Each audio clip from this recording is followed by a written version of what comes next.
Um, the presiders will just, when it's time for you to speak, they'll just call on you. Um, and and then just unmute yourself and you can then speak to your um, resolution. And then when there are questions, again, either a presider or I will be monitoring the question and answer thing. If it's an easy question, like just a technicality type of thing, we might just answer it for you.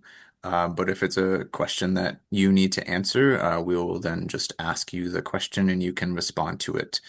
Um, Otherwise, the heavy lifting really is the presiders and me. Um, does anyone have any questions? I actually have a question, John. Great. So one of the things I am really concerned about is being on a time crunch, given that another uh, pre-conference meeting follows this and is using the same Zoom link. And so I wondered if whether or not it would be beneficial to like have everybody present the resolutions, having the 3 minutes, have people hold questions until after all those presentations. I don't know Mm. if that's a reason to do that. I'm just thinking about the time crunch. Mhm. And again, I know that part of my facilitating means that trying to manage things so that, things flow and that people are able to ask questions for clarity. But just wondered if you could give some direction with regard to that, given the time that we're under. If we had like an hour and a half, I wouldn't even be worried about it. But I am just a little bit concerned. Sure. No, and I completely understand. And your work group is the one that probably people are going to have questions uh, on the resolution. So if I had been thinking about things, I would have scheduled that one for to be second. Um, but here's what I would say is um, A, I'm already planning on saying that if the next work group doesn't start right at 7, that's okay. If someone comes on at 7 expecting us to then start with um, the leadership advocacy and clergy care work group stuff, then they're just going to get extra. They'll just get some of the social and prophetic justice work group stuff in addition. Um, Mm. if we go well over, and then we're not done until 9 o'clock tonight, that becomes an issue. But um, I'm not terribly worried myself about the time, and I know there's good reason to be worried about the time because we scheduled certain things and people make their calendars Mhm. around that. Um, so the second thing I would say is uh, really this process is designed to let you and Jill and Jin Young and the other presiders and Dan to have uh, leeway and authority. Um, it might be worth asking um, the people who are presenting the resolutions whether they're okay with that. And many of them are here already. Uh, Good job coming early. Thank you very much. So, what do y'all think about Adama's question of if we um,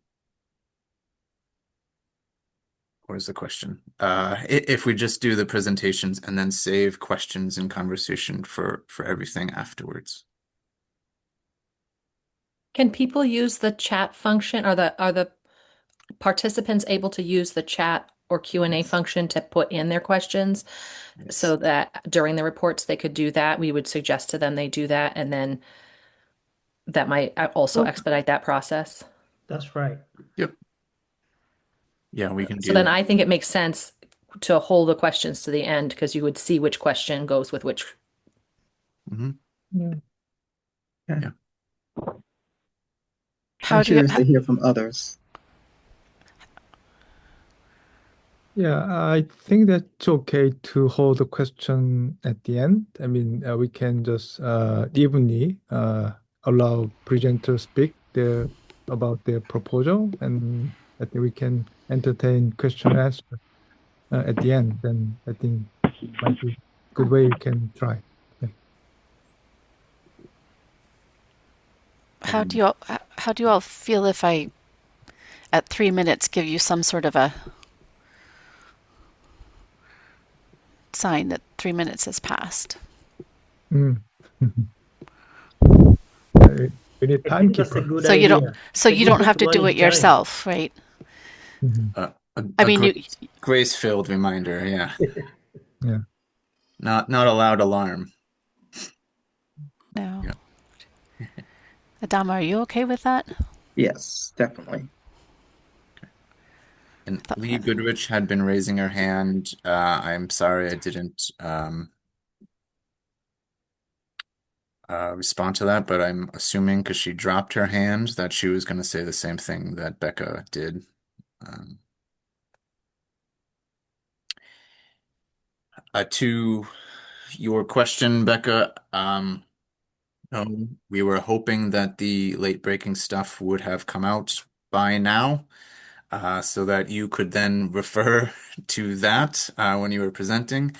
For that reason, to Adama and Jill, maybe you give Becca an extra minute, or perhaps more, because she will have to not only introduce the legislation, but perhaps explain a little bit more, because we do not have people do not yet have that in their possession. Um, And Becca, by the way, I reached out to John earlier to say that I wanted you to be able to present first because of the fact that people did not have your resolution as part of the pre-conference materials. Okay, so I could take a couple minute or so to It's summarize it, not read it yes, to people, but yes. thank you. yeah. I need a moment to call it up though. Yeah, Okay. no problem. And I, as I said, I'm probably going to take more than a little time to do the introduction. And we're at 6:01, so we'll get started. Good evening, everyone. Um, uh, uh, Thank you for coming to this first resolution work group pre-conference meeting. This is all new for you and also for us. I'm going to say this again, but please do be patient with with all of us and with this process. Um, I should introduce myself. First of all, I am John Lucy. I'm the pastor of the Charlton City United Methodist Church, and I am the agenda chair this year. And what we are doing tonight is um, varied. The purpose of tonight is varied. As you hopefully know, because you hopefully have gone to the first pre-conference briefing, those are very good, and they give us an orientation to conference, especially to annual conference, especially if we've never been before. But this is an opportunity now for us to go more in depth on the resolutions that are coming before annual conference. And this is really an opportunity as well for every voting member of annual conference uh, to participate and have their voice heard on each piece of resolution, because when we get to annual conference, we will only be able to attend one resolution work group. We can't split ourselves into four people, but you can attend all four of these. This is the first one. There's another one immediately after this, and then there are two more on Saturday at noon and 1. And we do hope as well that the process of these resolution work groups broadens the diversity as well as the number of people who speak on the floor of annual conference. Because I cannot divide myself into four. I can't always be the one hogging up the microphone time on resolution at annual conference. So we are hoping that this process broadens the participation of our members of annual conference. This is also an opportunity for us to broaden the leadership at annual conference. Once I am done talking, and the only reason I'm talking at all is because this is a new process for us, and I just, as the person who has the unfortunate or fortunate job of implementing this new process, wanted to orient us all to it. But this meeting, as well as the next one, will be led by the presiders of the work groups. Quick reminder or piece of information on what the resolution work groups actually are. Again, at annual conference, we are going to be breaking into 4 work groups on Thursday night of annual conference, at which we will work on each resolution and receive each report submitted to annual conference. The resolution work groups will then work to perfect the resolutions as much as possible, vote on them, and then create the consent calendar. Any action at the work groups that receives 90% or more of the work group's vote will then go on to the consent calendar for annual conference. Only those resolutions that do not receive 90% or more of the work group's vote will be taken up in plenary on the floor of annual conference. Now, hopefully, you don't need to worry about losing your voice in this process, even though you'll only be able to be in one resolution work group at a time, because first of all, we have these meetings at which everyone can participate. And secondly, there will be opportunities to remove items from the consent calendar or write a minority report, which will be explained in more detail at the pre-conference briefings and at annual conference itself. If you missed last week's pre-conference briefing, I believe the next one is now scheduled for next Thursday evening. If you haven't heard, you will be able to register for your preferred resolution work group when you go to the registration table at annual conference. Now, again, because this process is new, before I hand the reins over to your presider, I want to be clear about what we can and cannot do today, or tonight, I should say. Really, the purpose is to make sure we know what the meaning and the consequences of each resolution are. So we can share some basic thoughts, but mostly what we can do is ask clarifying questions. What we cannot do is make amendments to any of the resolutions. You can perhaps say, if this resolution were amended to X, Y, or Z, I would prefer that. And if you do, the resolution submitter will be here and will hear that, and they will take that into consideration. But what we don't want to have happen is people then start talking about, hey, I also like that amendment idea. We don't want it to snowball into that because we can't make amendments until we get to annual conference itself. So try and keep it just to, basic comments, what you think about the resolution, but make sure especially to ask questions if you are uncertain about what a resolution is actually saying or doing. And so I point you to the Q&A function. I see some of you have already started using that.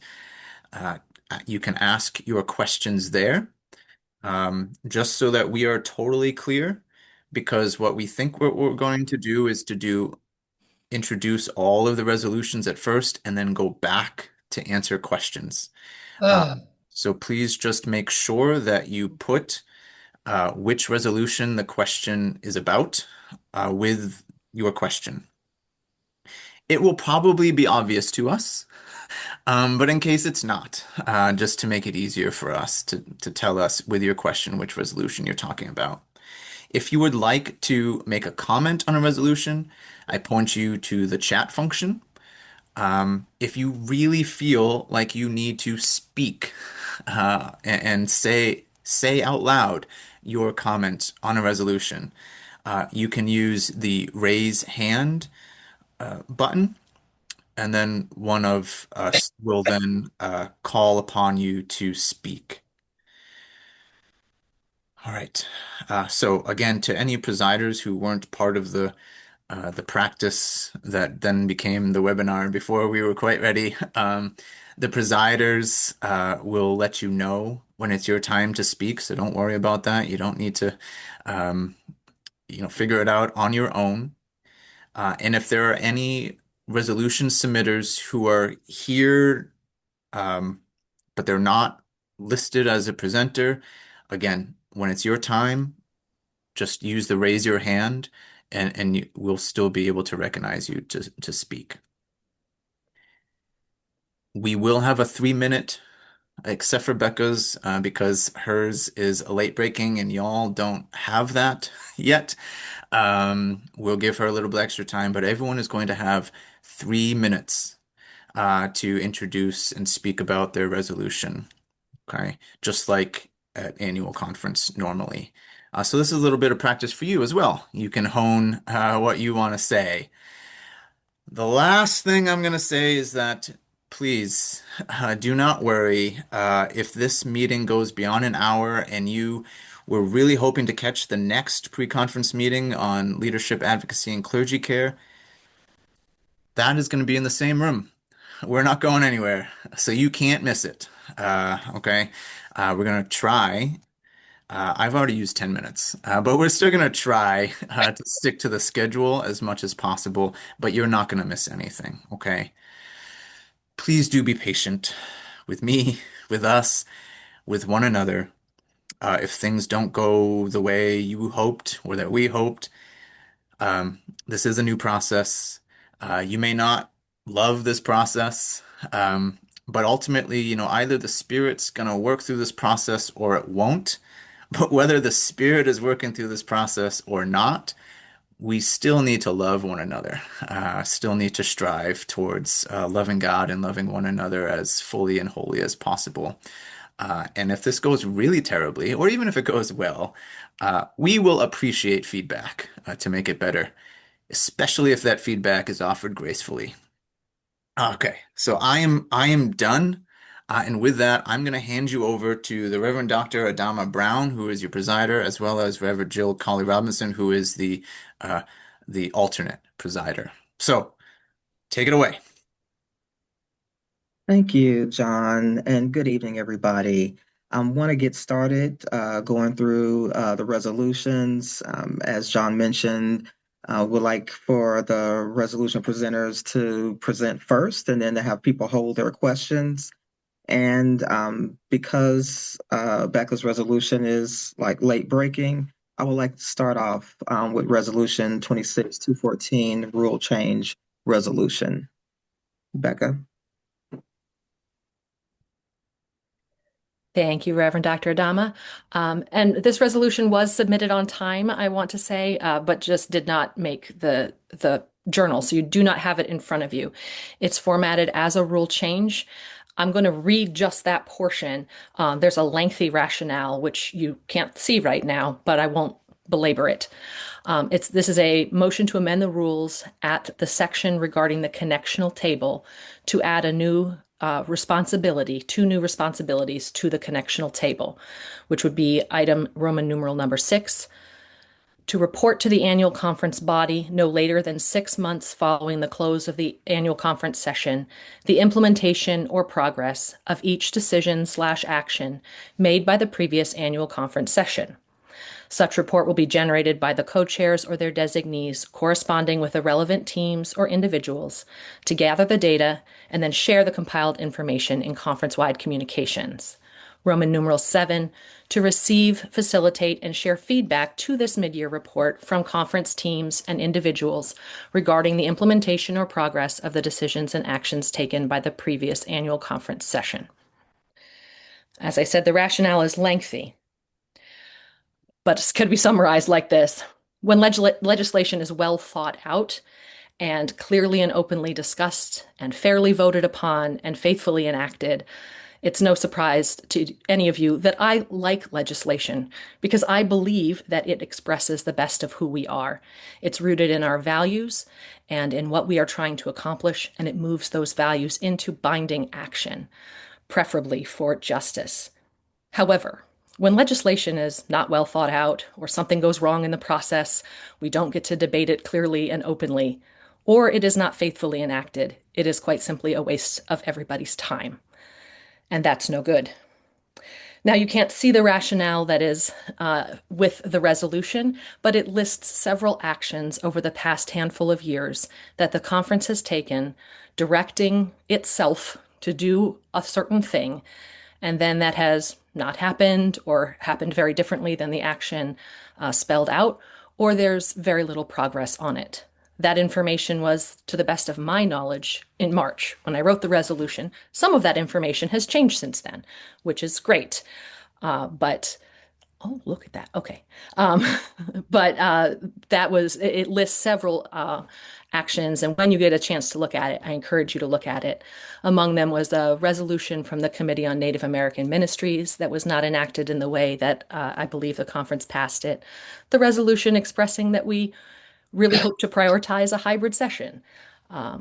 I believe a check-in mid-year with the team that's charged with doing the work of annual conference between sessions, the connectional table, would help streamline this communication and give us a progress check. If we're meeting barriers or finding obstacles to enacting a particular piece of legislation, and that is made known to the conference through an appropriate channel, then maybe the makers of that resolution or the other people in the conference who care about that topic might have some ideas or feedback or can hold one another accountable to the actions and the votes that we've decided upon. I want to say that this resolution is not meant to critique any individuals or any individual committees of the annual conference. It is meant to hold us accountable to our actions and to help us hold one another in mutual accountability. But when we have fallen short of our aspirations, accountability can sting a little bit. So I'm urging people to not take personally the accounting of what we have done and have left undone, but to receive this as a call to action to do even better in the future and to take the responsibility off of any one person and share that responsibility with the connectional table, which is a representative body of the whole conference. I discussed the resolution with the chairs of the connectional table before submitting.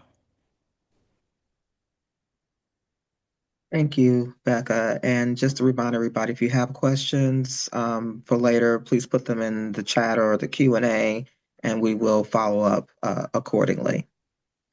Next, want to move to the next resolution, which is guaranteeing a hybrid in-person and virtual option for future sessions of the New England Annual Conference. I believe Reverend Alicia Velez Stewart is going to speak on that resolution. Good evening, everyone. I'm here as one of the co-chairs of the Hispanic Latino Ministries Committee that wrote this legislation or wrote this resolution. We are seeking to require the annual conference to prioritize and plan for a hybrid session going forward for 2027. We have the legislation put out there. Hopefully folks have had a chance to read it, where an overwhelming majority of the annual conference body voted last year to make sure that hybrid was something that was protected. It allows for our folks who are immunocompromised or unable to access the space because of physical limitations or traveling. But in addition, we have discovered, especially in this last year, that our immigrant clergy, our LGBTQIA+ clergy, and others are at a significant risk having to cross state lines, and certainly New Hampshire having a bill that is an anti-trans bathroom bill certainly puts the bodies of a number of our folks on the line as well. And so we wanted to bring this legislation forward to the body, to request that sessions seek a way to make this a permanent addition to our annual conference gatherings.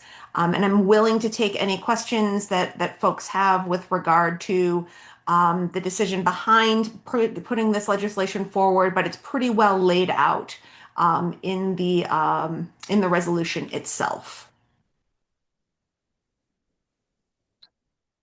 Thank you, Reverend Alicia.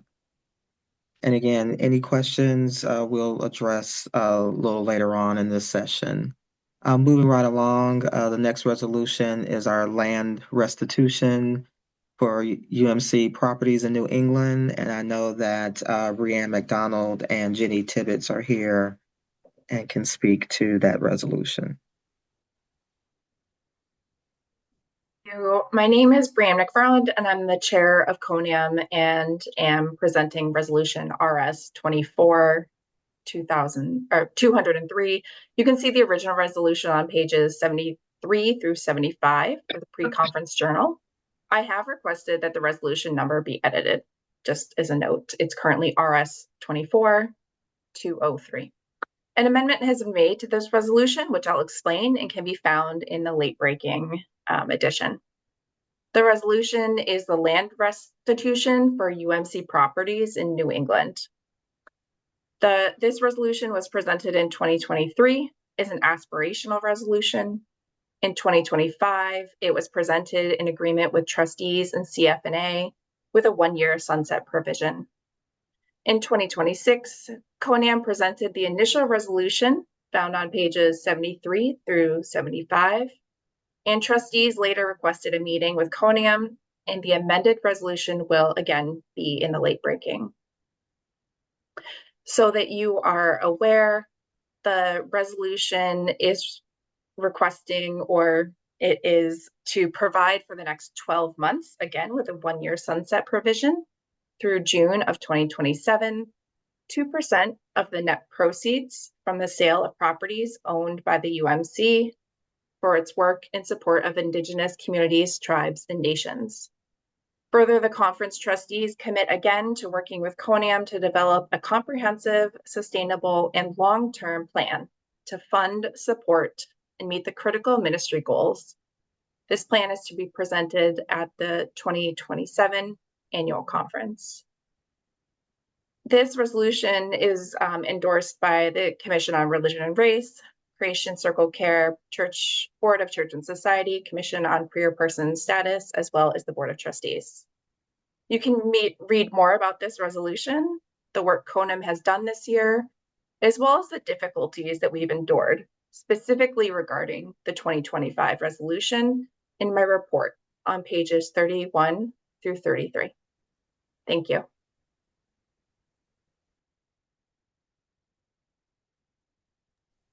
Thank you, Brianne. Next, I want to move to the resolution on answering the call of Kairos Palestine 2. Hello all, my name is Galen Shad, and I'm presenting RS 26-204, which is answering the call of Kairos Palestine 2, which is found on pages 74 to 76 of the pre-conference materials. Our resolution asks the conference to answer the call of the Kairos Palestine 2 document, a call for us to stand in solidarity with our siblings in and of Palestine, affirming the urgent statement given to us and the world in November of last year. This resolution encourages all United Methodists in the New England Conference to study this incredibly important document. Our resolution to answer the call is not new or surprising for our conference. We have long stood in solidarity with Palestinians, recently identifying the Holy Land as a place of modern-day apartheid. We've committed ourselves to work towards obtaining lasting peace in the Holy Land, and this is another resolution to indicate our continued solidarity and support for the Palestinian people.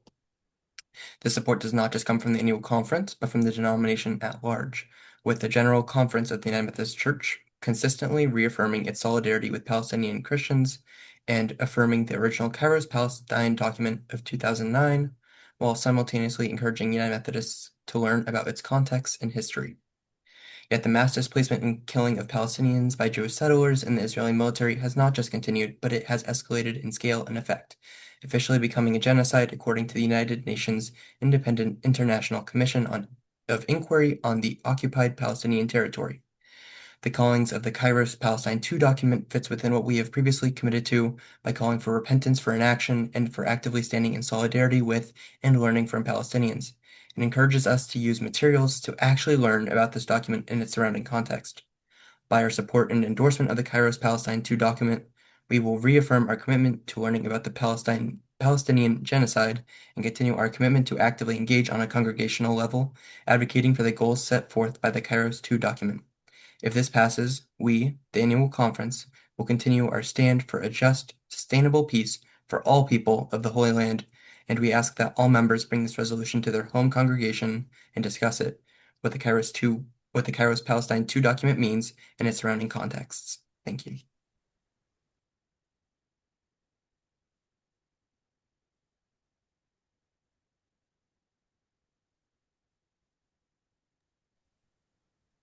Thank you. And let's move to the next petition. It's a petition to General Conference from the New England Annual Conference, urging the adoption of a particular resolution supporting truth and healing on Methodist Indian boarding schools. And there was a question in the Q&A about making sure that we lift up the resolution number when Yes. we talk about. So either you or the submitters who talk about it, that would be helpful for everyone. And also we'll work on fixing the chat for everyone. Yes, if the submitters can state the petition number, the resolution number, I would greatly appreciate that before you talk about your resolution.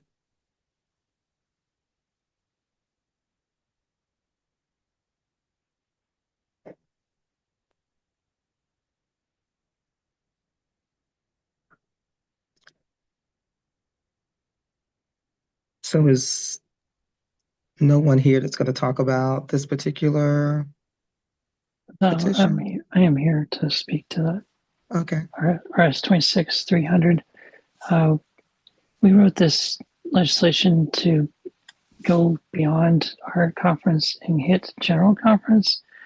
There's a little history behind this particular driver for this legislation. In 2024, Dr. Ashley Bogan and the General Commission on Archives and History released a progress report on the United Methodist Church's involvement in Indian boarding schools in Canada and the United States. This resolution calls for specific actions to continue that work, bring out the truth, and continue a very lengthy healing process. We are asking for General Commission on Archives and History, GCAH, to receive continued and additional funding for this research. We are asking for GCAH to provide regular reports to conferences on this progress. We are asking for GCAH to rematriate remains found on any Methodist-run Indian boarding school's property. We are asking for GCAH to collaborate with the Native American Boarding School Coalition on the researching findings. We are asking GCAH to collaborate with United Women of Faith to create a mission use study on this particular topic. We are asking for every church and conference to take specific action to honor and remember the children and survivors of Methodist boarding schools on or near September 30th each year.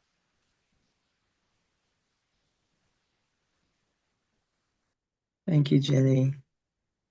And the last resolution is United Women in Faith, United Methodist Women. And could the writer of the resolution please state the resolution number? before you give your overview. Great, thank you. Thank you so much. Yeah, it's Resolution 113 entitled United Methodist Women. Thank you for the opportunity to speak to here. I'm Sherry Culver, the actual current president of the New England Conference United Women in Faith. Each year we've submitted this resolution to highlight the work of United Women in Faith in our conference and beyond. United Methodist Women doing business as United Women in Faith is all about bold action.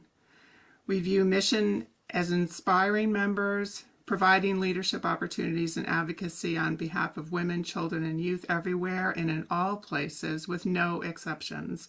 And while the Book of Discipline states that every church shall have a United Methodist Women's Group, I have found that most do not.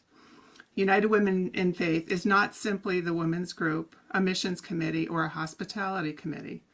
We are women with a purpose, committed to the plight of women, children, and youth in all places.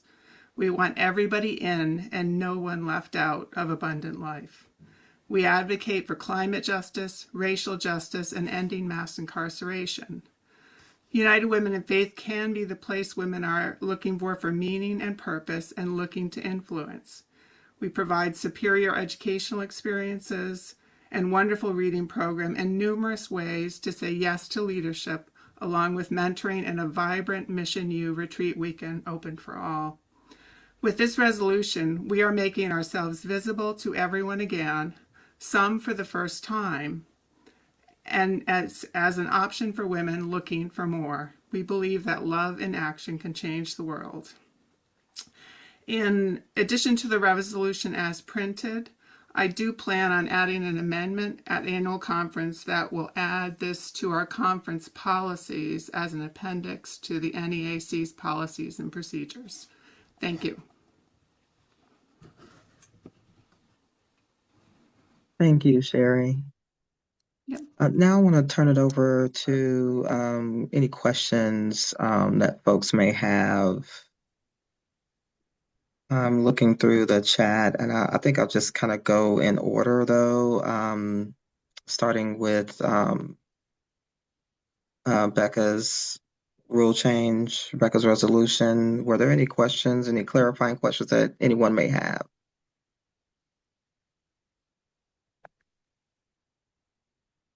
And as we wait to see if anybody has any questions about Becca's resolution, we have discovered that you all can't see the chat, and we panelists can't add questions.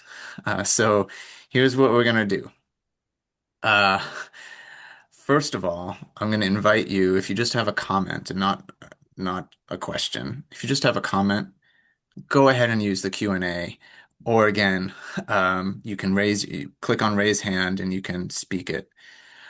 The other thing is, there are some things that we panelists have included in the chat that you do not see. So I'm gonna invite somebody to ask a question about the late breaking addendum so that I can then answer it and give you the unofficial late breaking addendum. It hasn't become official yet, but I would love to share with you the unofficial version.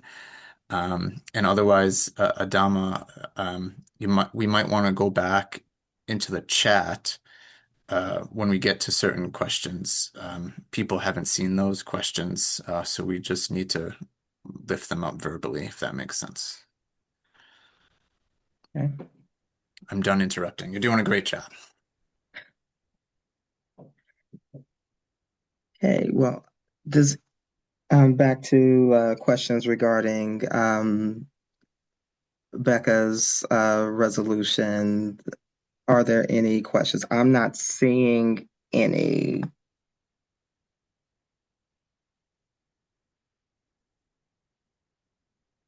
In the Q&A or the chat.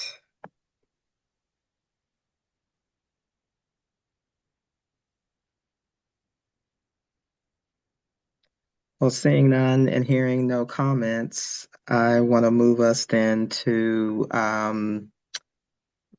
Resolution 205 around hybrid conferencing. I do see a couple of questions and so forth. So I'll give folks a chance for a comment or ask a clarifying question at this time.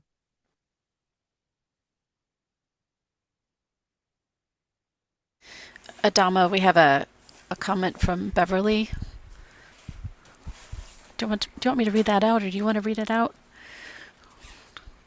I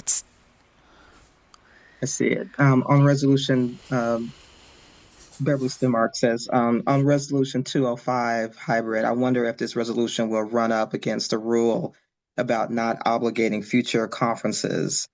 I don't really understand that particular rule, so I may be off base, but need to ask.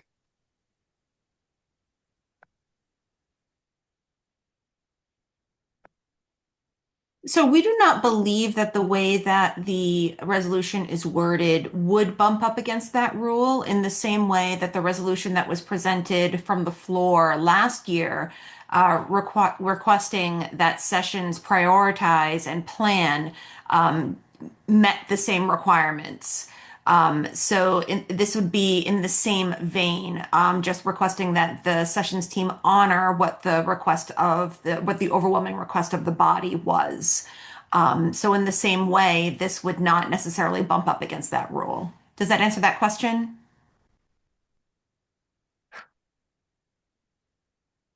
I'm not sure, Alicia, but that's fine. Thank you.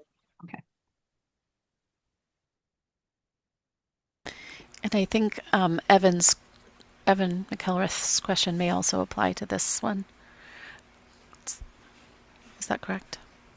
Are we on 205 hybrid? Well, yes. It's I in the just saw Q&A. that, and then okay, I just saw it. So I'm looking at Evan's question here, and I'm not sure what would need to change. It's possible that the rules would need to change. The call to conference came from the secretary of the conference rather than the bishop this year because that was what was decided upon in the sessions team. So it's possible that the rule may need to change. I think Becca might be able to answer that. She's our polity guru here. But as far as I know, as the need to allow for remote voting occurs when we have that, when that becomes necessary. So we would need to add just kind of, I'm assuming, and correct me if I'm wrong, it's similar to the way we have our church in charge conferences where we have to vote to allow for there to be a virtual option and there to be a virtual vote. But that is only required if there is a virtual option and a virtual vote that will be taking place. But Becca, you may have more information on that. I've not jotted down the page numbers, Evan, but in response to your question, the relevant section of the rule is Roman numeral 6, letter B, which states that the annual conference sessions committee sets the location of the annual conference. And there's a little bit of question about if virtual is a location or not. And section C, which allows for a virtual session, but doesn't necessarily require it. I think a rule change to either or both of those sections would be relevant. The resolution that Alicia read is not a rule change. It is the rationale behind that. So a rule change could be a separate motion that would directly address that. So it could impact those parts of the rules, but this resolution does not yet do that. Thank you for that clarification, Becca. Lee has raised his hand. Go ahead, Wee. Hello, everyone. Can you hear me? Yes, we can hear you, Lee. You cannot see me, right? Cannot see Yeah. you, no. All right. Have a little faith. Try to see what is unseen. So I don't know whether Reverend Lee Goodrich is in the audience because I saw the question about the why the sessions chose to do the hybrid session this year. Because if Lee is here, she can, answer it. So I'll just wait Yep, to I'm see. here. Yes. Okay, great. I'm here. So I'm gonna lower hands. Yeah, okay. So this year has been a really challenging and difficult year for sessions. We were faced with a couple of challenges. One of the challenges was getting the resolution work groups in place. John is here because of that, but that has been 2 years in the making, trying to attempt to get this done. And if we do resolution work groups, then that brings up more of the need for hybrid because we also need to make those resolution work groups hybrid. That increases the expense. As you know, the entire annual conference is being squeezed regarding expenses. And as I sit here and listen and think about this, I am grateful for all of the people who so very much and so very earnestly would like to see us have hybrid all the time. And it's not cheap. It's not inexpensive. We have to pay for it. My question is what will the annual conference bear in terms of paying for hybrid? I have gone over these numbers over and over with Carrie Patlas at first before she left us in January. We looked at lots of different ways of paying for this, but as you well know, the annual conference cannot pay for it any longer. We don't have $65,000 in our budget to pay for annual conference anymore. When I first started in this position 4 years ago, I was told just go ahead and do whatever you need to do and we'll pay for it. And now I'm told you have to make this pay for itself. You have to make this budget work. And even now, we are hoping to supplement with annual conference funds, but I'm not sure what will happen in 2027. So it's not so much that nobody wants to do hybrid. We love hybrid. We'd love to do hybrid. It's that we really just can't afford it. And so if the annual conference registration fee went up to $300, would that be too much? Is it fair for everyone to have to pay $300 in registration fees or just the users of the hybrid? Do we come up with different classifications? It's not just a simple answer, is what I'm trying to say. And I know that the body will make a decision based on whatever is that whatever they are most whatever they need to do. The body is going to make a decision, and then the sessions committee next year will accommodate that, I am sure. But for this year, working with the resolution work groups, I'll remind you, we were doing listening sessions up until January. Then we had to make a decision. And again, the whole time we had been calculating and calculating numbers. We're in a different place right now.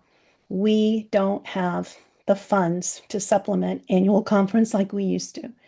So when it was $75, remember when that registration fee was in place? It wasn't that long ago.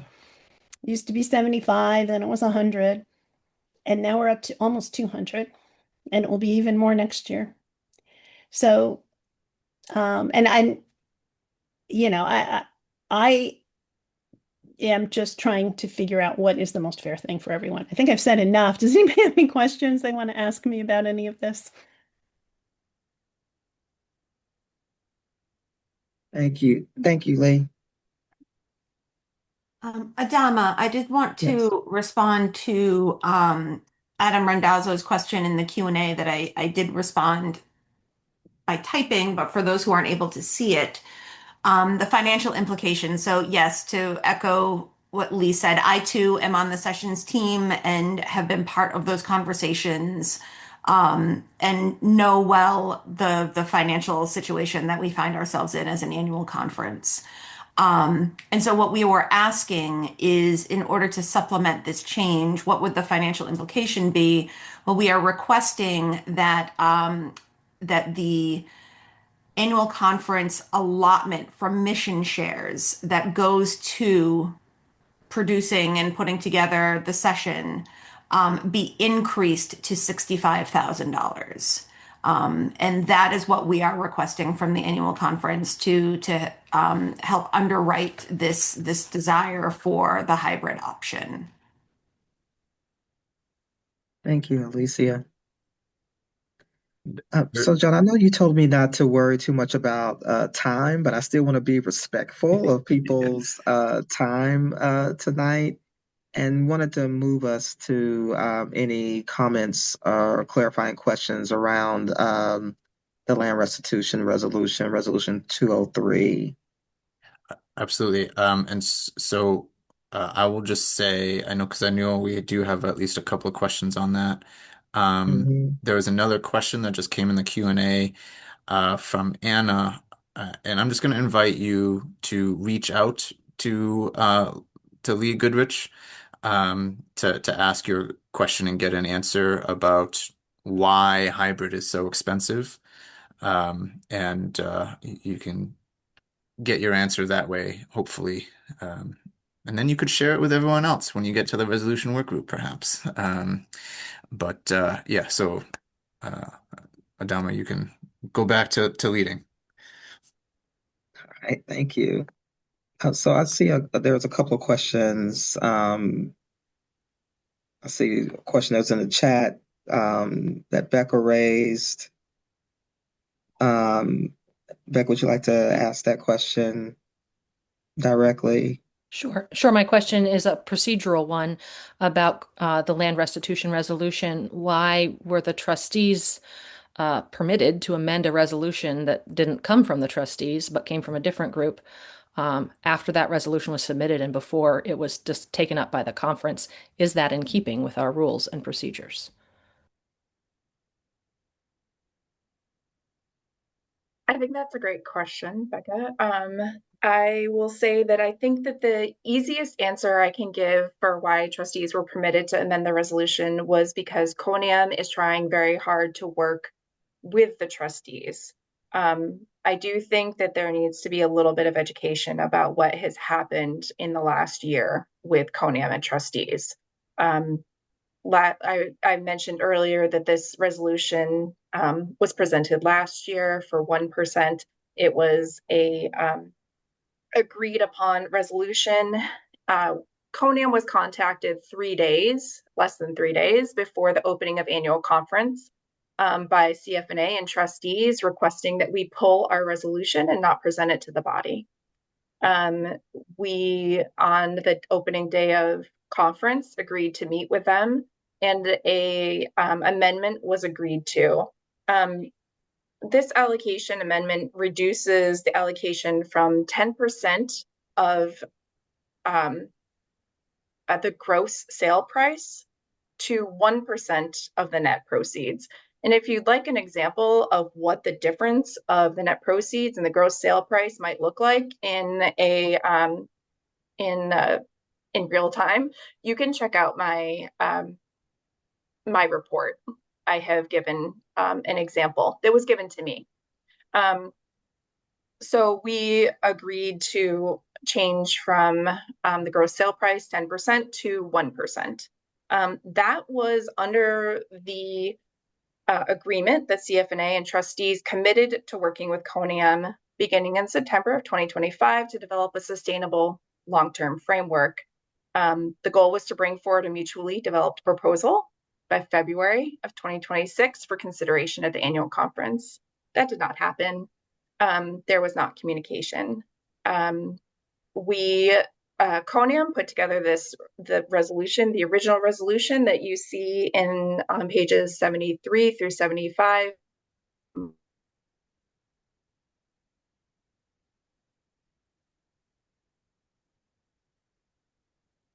Like Brienne has frozen.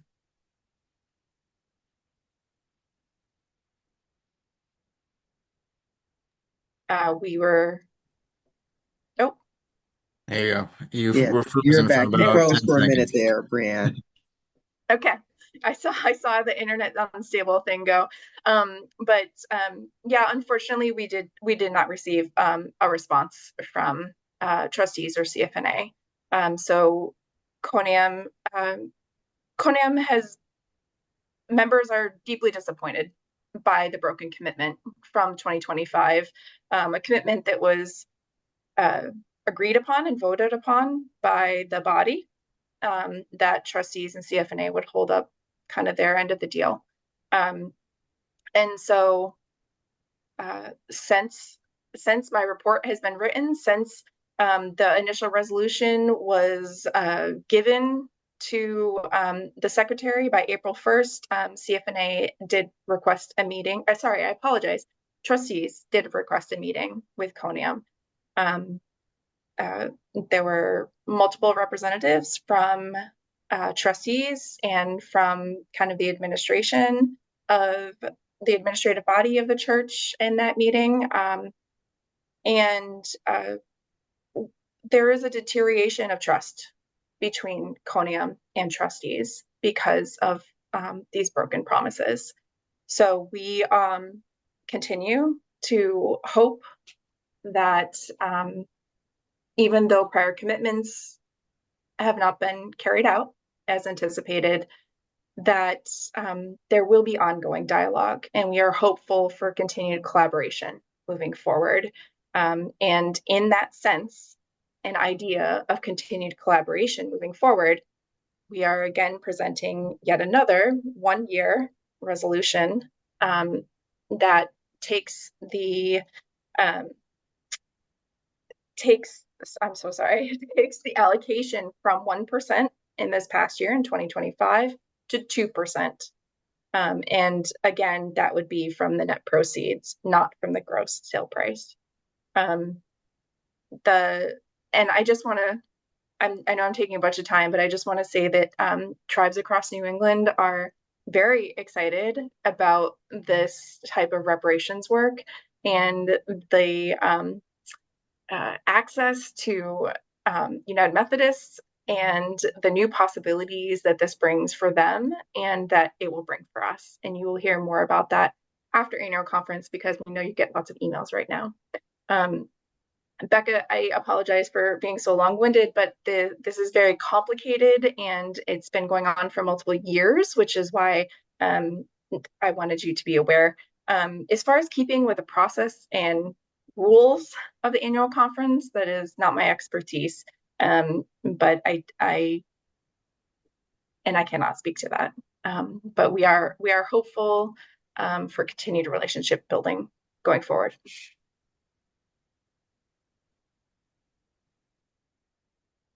Thank you, Brienne. I want to skip to, I want to go to, because I see seems like there's a couple of questions or comments regarding Resolution 204.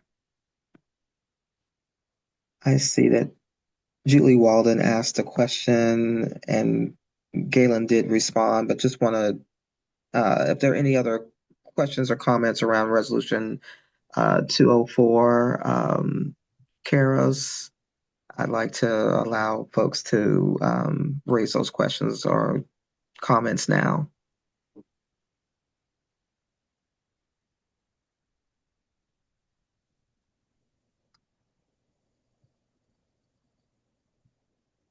No?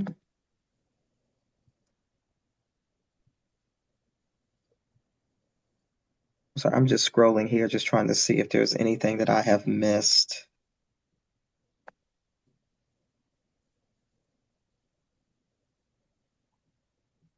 Reverend Dr. Adama, one of the Yes. questions I saw, I think, was how can we make that document available?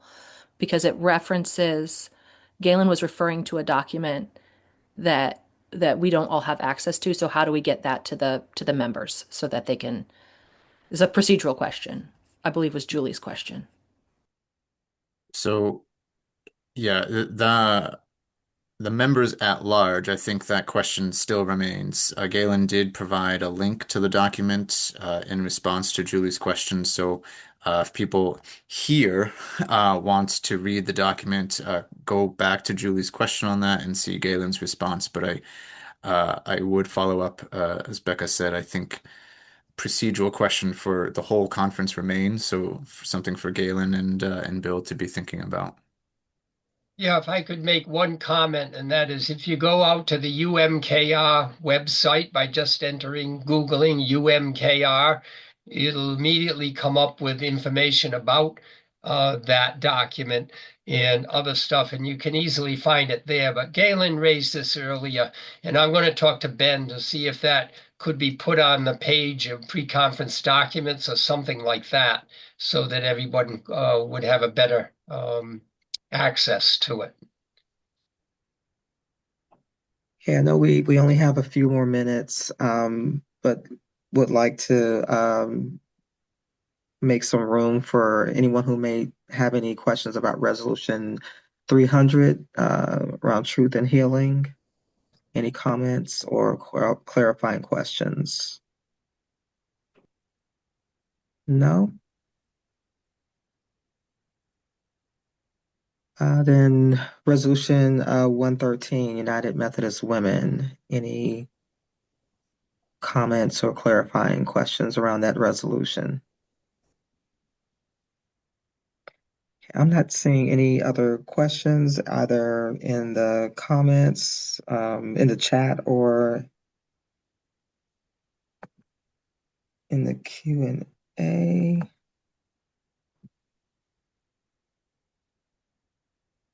Was that the last resolution? Excellent. So Yes. we did it.